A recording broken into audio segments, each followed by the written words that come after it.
Galactic Edge, The Black Hole Exodus. Episode 1. Escape. Solaris Seeker, while orbiting Mars, was struck by massive gravitational waves. The structural integrity of the spacecraft was severely compromised. A prompt intervention by the ship's computer, which activated maintenance fields, salvaged the systems. The crew labored tirelessly to assess the extent of the damage. Loss of pressure on decks 3 and 4, the executive officer informed Captain Aidan dryly, while the captain's eyes remained fixed on the main display assessing the ship's condition. "Prepare yourselves, more gravitational waves are approaching," Aidan warned the crew. It was like a dance with an invisible enemy, where every maneuver and action was a matter of survival. The crew of Solaris Seeker was not just made up of experienced staff, but also numerous visitors who had come to inspect the new spaceship in these days. The Seeker had a unique mission. It was tasked with verifying the presence of intelligent life in the star cluster NGC 2298. From there, a strange signal had arrived on Earth, through warp. Humans had never communicated at faster-than-light speeds before. Everything had been purely theoretical until mathematicians managed to decipher the message from a planetary system about 35 light-years away from the Sun, alerting us that the transmission also contained detailed instructions on how to realistically assemble and utilize warp drive. It took 10 years for people to master the necessary technologies. Then a response was sent to NGC 2298 via warp. Soon after, another message arrived on Earth, and then another, and another. After 10 long years, with the help of a distant mysterious race, Earthlings built their first spaceship with warp drive. Its destination was to be the star cluster NGC 2298 itself. Solaris Seeker's first test voyage was intended to be a visit to the nearby triple star system of Alpha Centauri. These plans, however, now seemed inappropriate. The crew was focused on sheer survival. Those with nothing else to do quickly occupied the free portholes, watching in horror as the terraformed Mars was gradually devastated by a catastrophe of unprecedented proportions. Massive waves of dust hovered in the atmosphere. Meanwhile, massive continental plates collided with each other and slowly sank into liquid magma. The scene was both tragically beautiful and terrifyingly apocalyptic. The light from explosions and fires was reflected on the faces of people standing at the windows, while Mars, as they knew it, was being destroyed before their eyes. Children clung to their parents, some people prayed, while others just stared in disbelief, unable to comprehend the reality of the situation. The space-time in the vicinity of Mars groaned under the strain. It suffocated and tore under the immense force exerted by a passing miniature but incredibly massive black hole. The entire solar system was thrown into a chaotic state, surpassing all imagination. The red planet, once a symbol of hope and human desire for space exploration, now writhed in unprecedented agony.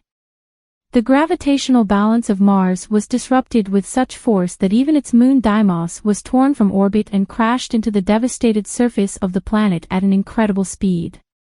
Huge earthquakes, followed by massive volcanic eruptions, tore apart the planet's surface, while red dust and rocks were ejected into the dark expanse of space. I stood motionless on the deck of Solaris Seeker, watching Mars, or rather what was left of it. The planet was dotted with black, smoking craters. It looked like a surreal painting by a mad artist. I felt a mix of awe and horror. In my eyes was reflected not only the death of a planet but also the end of an era of human exploration and dreams. I tried to process the magnitude of the disaster unfolding before me. Even though I had no close ones on Mars, the tragedy deeply affected me. Beside me stood Egon, an older man who pensively observed my tear-streaked face.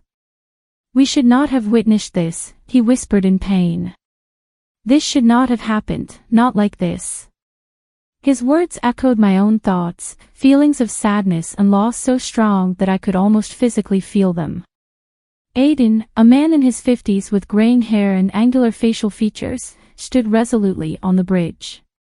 His hands tightly gripped the arms of the captain's chair, as if physically trying to keep the ship on the right course. In his eyes was a mix of terror and deep concentration, indicating his vast experience and ability to maintain calm in the most intense situations. His voice, though firm and decisive, was unusually quiet. It was as if he feared to speak louder, potentially damaging the ship's structure already weakened by gravitational changes.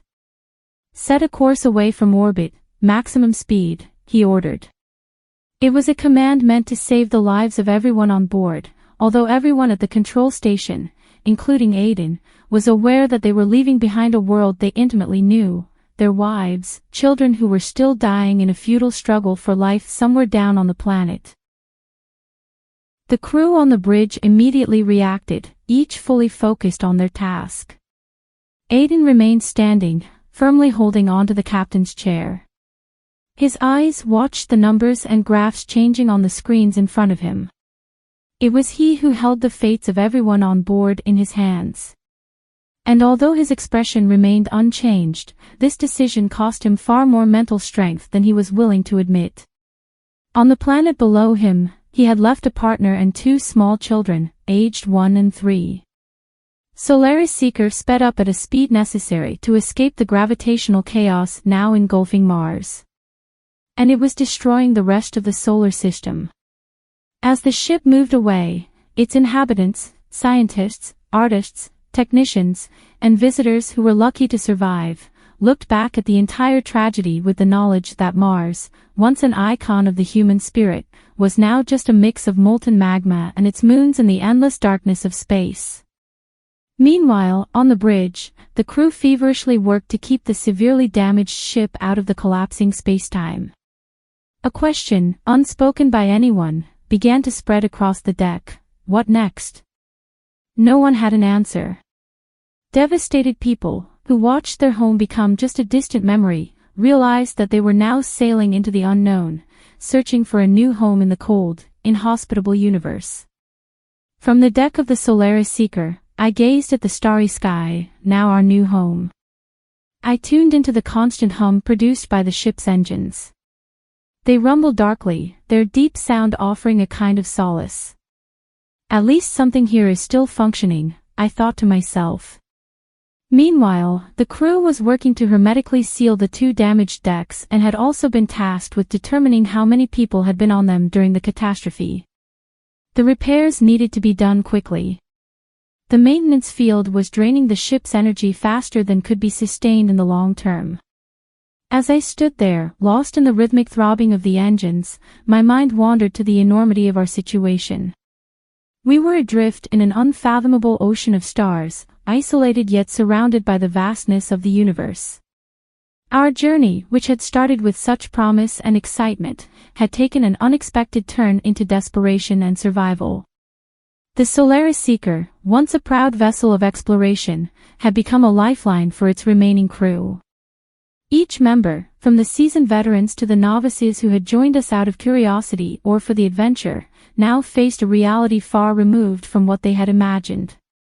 The sense of camaraderie and shared purpose that had initially bound us was now tested by the weight of our shared loss and the unrelenting pressure of survival.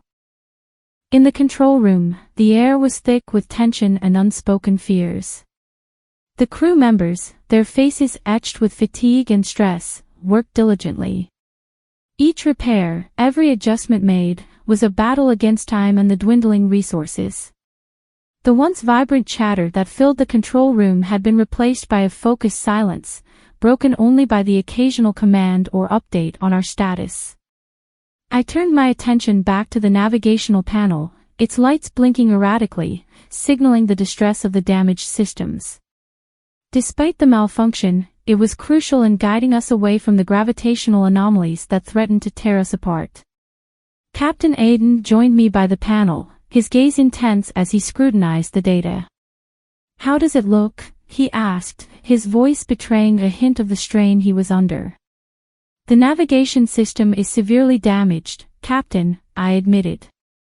"But I think we have just enough data to steer us clear of the worst gravitational disturbances," I added. The knowledge that sticking to our predetermined course towards Alpha Centauri would keep us safe was a small comfort. Yet, the reliability of our navigation instruments was questionable at best. We couldn't trust our senses. The strong gravitational distortions made it impossible to navigate by the stars. I was relying mostly on my intuition and the ability to find the right direction in the moments when the roaring spacetime around us quieted down, even if just briefly. Perhaps we should consider alternate routes, I suggested, meticulously monitoring the ship's trajectory. We can avoid the major gravitational anomalies by adjusting our course by a few degrees. Captain Aiden nodded slowly, visibly burdened by the enormity of our predicament. He stood silently beside me for a moment, watching as my fingers quickly moved across the display, inputting new calculations and commands. He gave a friendly pat on my shoulder before heading toward his cabin. I turned back to the panel. I'm doing all I can, I reassured myself, manually adjusting the navigation parameters. Each button press was not just an act of scientific reasoning, but also a leap of faith. I worked swiftly yet meticulously. With every course correction, the ship gradually moved away from the perilous area. After an hour of frenetic navigation, it seemed we were finally out of the worst. From the bridge, Saturn and its countless moons were visible, their majesty a stark contrast to our recent turmoil. The planet's yellowish light, combined with the slow dance of its moons, created a hypnotizing tableau. "Look at that," a crew member exclaimed, pointing at a screen showing an enlarged view of the surrounding vista. I stood near a porthole, captivated by the breathtaking sight. "It's incredible," I thought to myself. I never imagined seeing Saturn so close. The darkened Solaris seeker hung silent and motionless in space near Saturn, whose rings served as a silent witness to the tragedy that had unfolded. The damage sustained by the ship was substantial. Decks 3 and 4 were almost completely destroyed, and worse, the catastrophe had claimed the lives of 105 individuals, including 50 crew members. The eerie stillness that enveloped the ship was a stark contrast to the chaos that had reigned just hours before. The remaining crew members, conflicted with emotions from the loss of their colleagues, moved through the damaged corridors with a mix of somber purpose and internal turmoil. The tasks at hand were daunting, yet necessary for survival. Amid the wreckage, makeshift memorials had sprung up, adorned with personal items and photographs of those who had perished, a poignant reminder of the human cost of space exploration. The damage to the ship's hull was extensive, and the engineering team worked tirelessly to seal breaches and restore critical systems. Despite the overwhelming sense of loss, there was a newfound unity among the crew. They worked together, supporting each other through the difficult process of grieving while ensuring the ship's survival. In the ship's medical bay, the medics were doing their best to tend to the injured. The bay was filled with the sounds of quiet sobbing and whispered words of comfort. Despite the limited resources, the medical staff showed remarkable resilience and dedication, providing care to their fellow crewmates with unwavering compassion. As Solaris Seeker drifted in the shadow of Saturn, it was more than just a damaged vessel. It had become a symbol of endurance and the indomitable human spirit.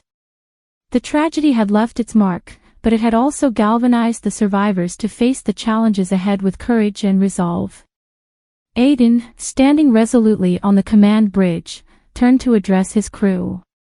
"We must get to work. Repairs are essential for our survival. It's our duty to carry on and not be broken by this cruel twist of fate," he said, his voice tinged with sadness but also determination. His gaze swept over the faces of his crew, each of them bearing the weight of recent events. "As your captain, I promise you, we will not let this disaster define us. Instead, we'll use it to strengthen our resolve," Aiden continued, his words echoing through the tense air of the bridge. "Every one of us has a crucial role in this. From engineers to medics, from navigators to cooks, every task contributes to our collective survival." He paused, letting his words sink in. "We've faced challenges before, and we've always come through. This time will be no different. We are more than just a crew, we are survivors, we are explorers, we are a testament to human resilience and ingenuity. There was a moment of silence as his words resonated with the crew.